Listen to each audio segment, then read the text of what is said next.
Hi, welcome to the Pearls and Polish Podcast, episode 78. I'm your host, Rachel, coming to you from just outside Sacramento, California.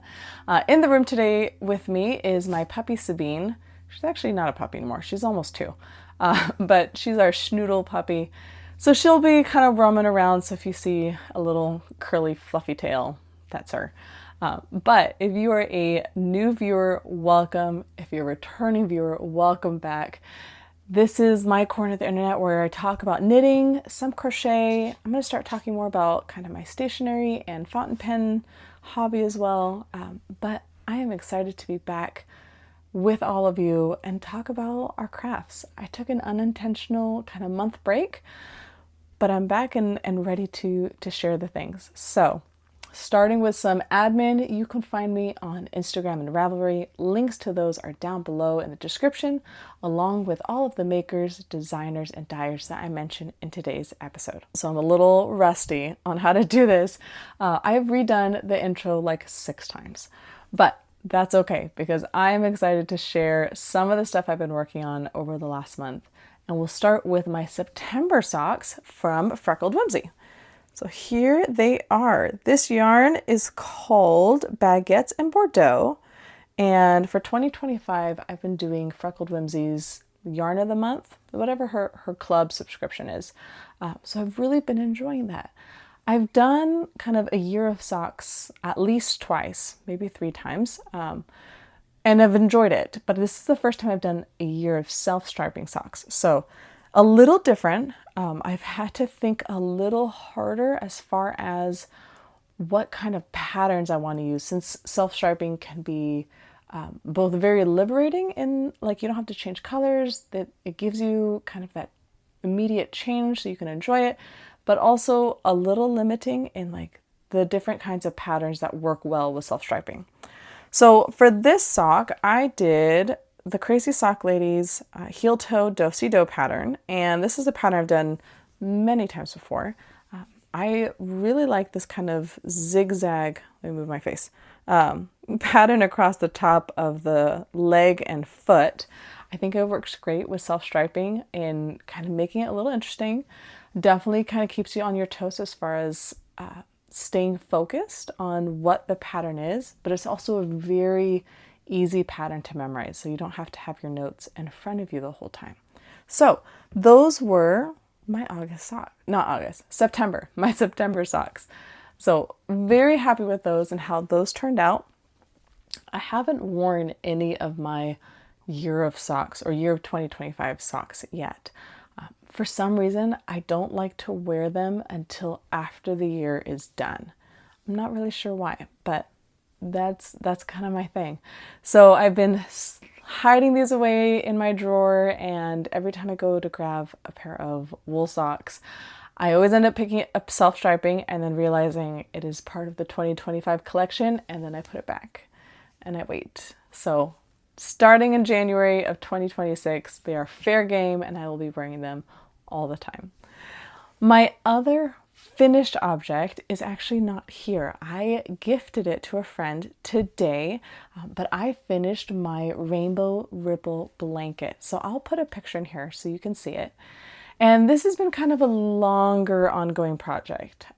This yarn is from Yarnaceous, and this was an advent from 2-3 years ago.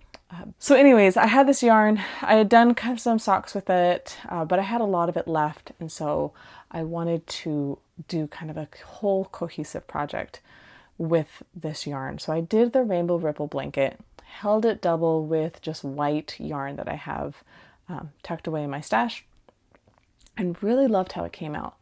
I did take a pause over the summer of working on it because it was starting to get bigger and heavier, and it was just so hot here in Northern California, where like having a wool blanket on my lap was not a fun idea. So took a break, picked it back up. So a dear friend of mine just turned 50, and she is, I would call her like my homestead friend. They have this giant garden. They raise animals for food and for pets. They bake from scratch. They know how to do all these things. They can foods. They've shared so much of their garden and produce with us.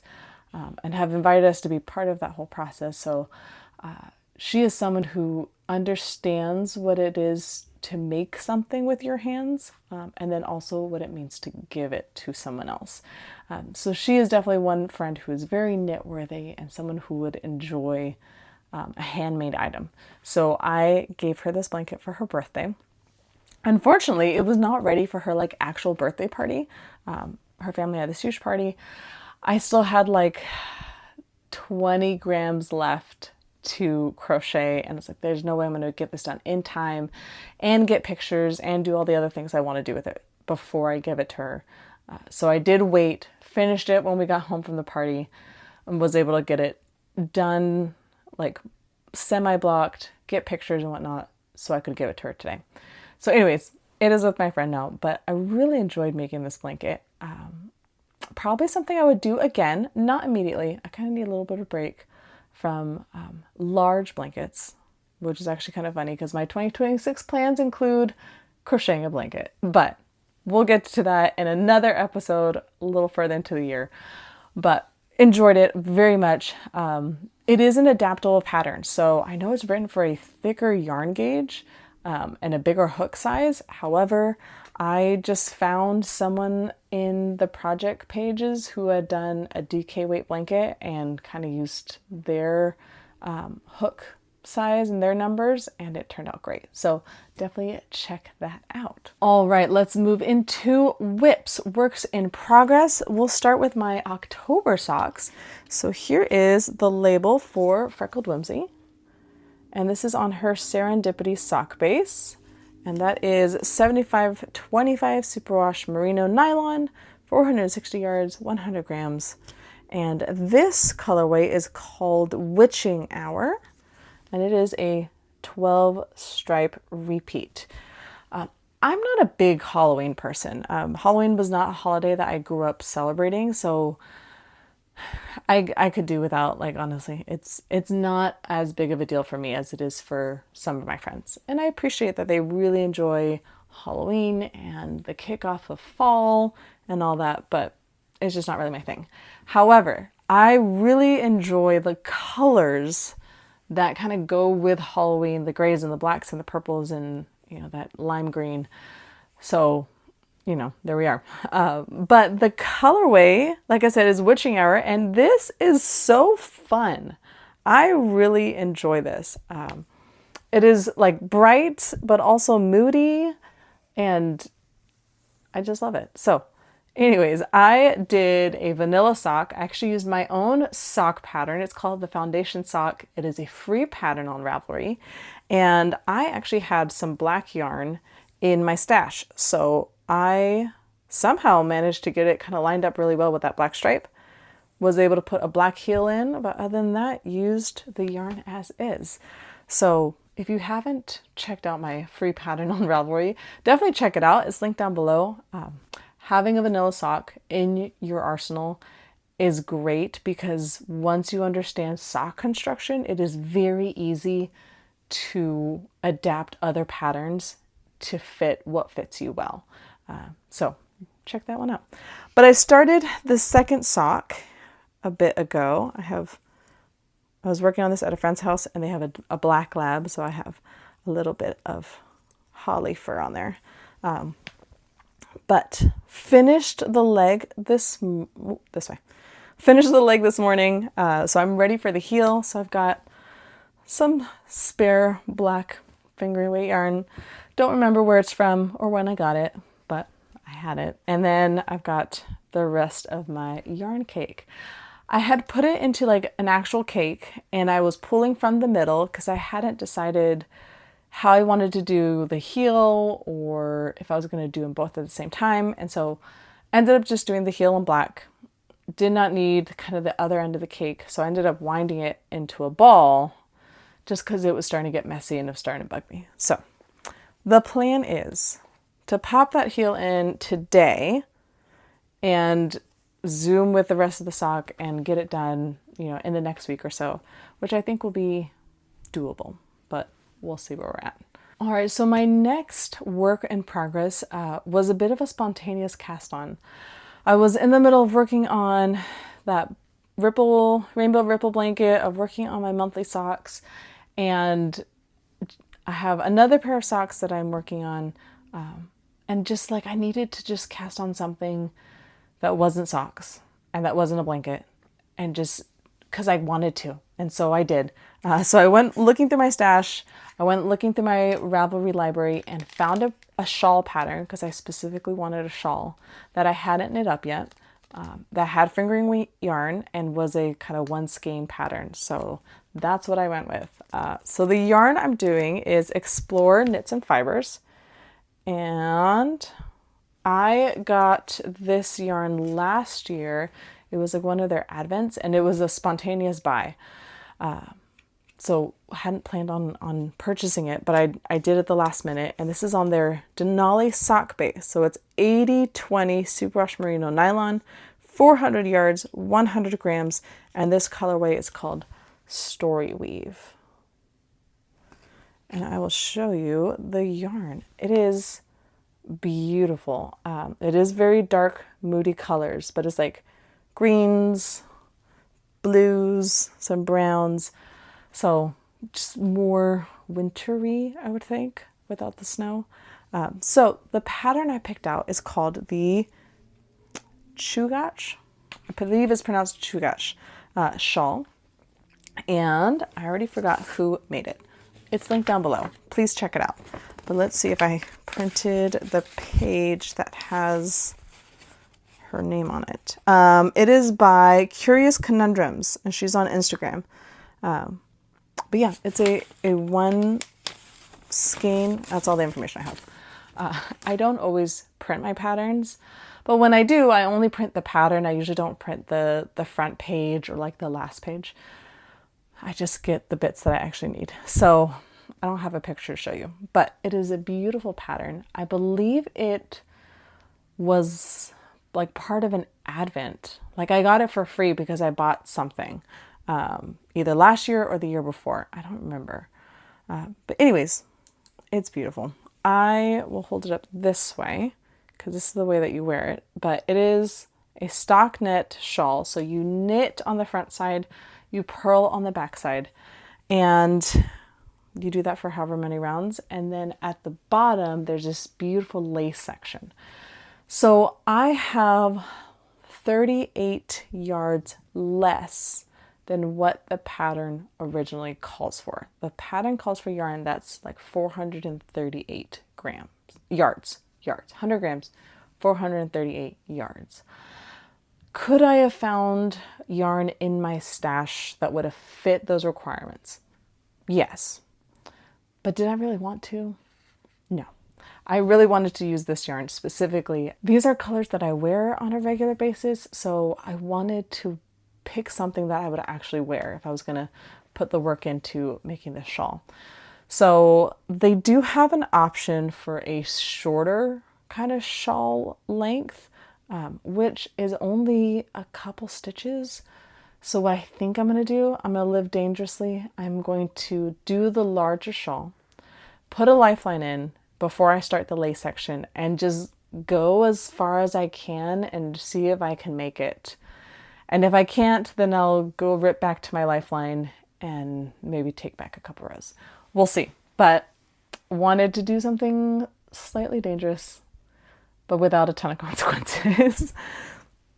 So if you're looking for a very relaxing shawl knit, definitely check out this pattern. I haven't worked on it as much as I would have liked to, or that I would like to. A lot of my time went into finishing the rainbow ripple blanket. A lot of my time right now is going into my daughter's diamond art thing. She got one for her birthday. Her birthday is over this summer. She started it and quickly lost interest. She says she's still interested, but she hasn't worked on it. And every time I encourage her to go work on it, she doesn't want to. So I have been working on it. It's that very fine detail work is something I really enjoy. Hence the knitting. Before I did knitting, I did cross stitch, and I would do these really large counted cross stitch pieces. My parents have most of my large pieces that I have done. But that very fine detail work is right up my alley. So I don't know if she's just has other things she's more interested in doing, or if that's not really for her. I'm not sure. But anyways, I've been working on that as well. So right now I'm going to keep my projects to this shawl, my October socks, and then I do have my Stingers Up socks. The sock pattern I'm currently writing, it has stripes. I've shown it here before. It has been on hold for like a month because I'm working on the second sock, and I wanted to record how to do some of the techniques I have in the pattern. But I had this whole saga with breaking my like recording stand thing for like overhead recording and ordering a new one. And there are too many people in my house. So I need to figure out quickly how to record something overhead so I can finish this sock, because I'm tired of it sitting there. I want to finish it and see if I have enough to make another pair of socks, because why wouldn't I? So that's kind of where I'm at, but we'll get to all of the whys behind that in just a second. So we are halfway through October. We are well into our last quarter of the year, and I'm about 2 months of like solid in my new job. I work with kids, so I don't talk a lot about my job, just to protect their privacy and my privacy and everybody's privacy. But I work with kids. So with the combination of this new job and the ending of the year and all the end of the year stuff starting to pick up, like we're already planning stuff for next year. I have very solidly seen my making time go down. This time last year, I had more time between things to knit. So I was working less hours, but I also had more time between events where I could just sit and knit a couple rows. This year, I am working more hours, which is always great. But I have less downtime between like work and picking up kids from school, or like getting home from school and then doing whatever it is that we do in the evenings. So there has been less time to make.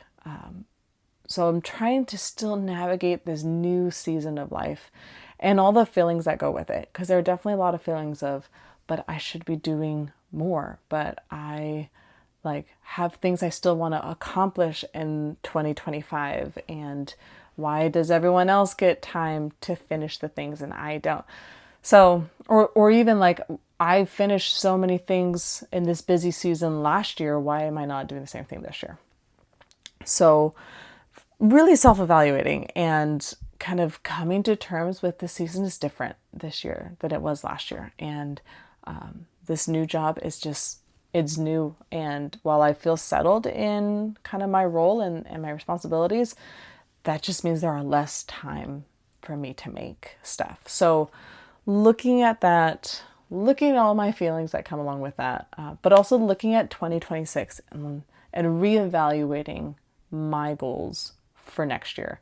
A lot of my goals have looked similar over the last like 4 years, in that like I was going to do a year of socks. I was going to do, all these big things. And 2026, my goals look a